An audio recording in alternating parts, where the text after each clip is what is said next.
Hindi ko na napapasaya ang asawa ko. Dear Ate Ann, itago niyo na lang po ako sa pangalang Lena, 29 years old, isang call center agent, may asawa at isang anak.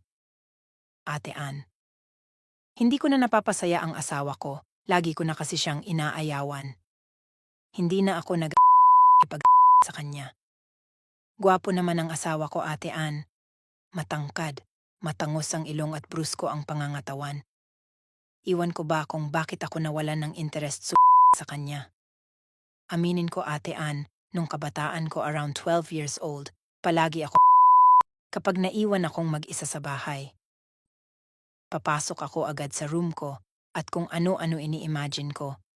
Kapag magsimula ang pakiramdam ko, dahan-dahan kong kamay ko sa ko at ito.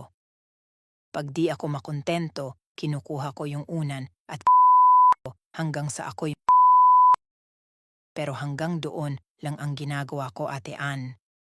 Never kong naisipan na ang kamay ko sa Ate Ann. Naalala ko pa nung nasa loob ako ng klase. Habang nagtuturo ang teacher namin, bigla kong naramdaman ng sa loob.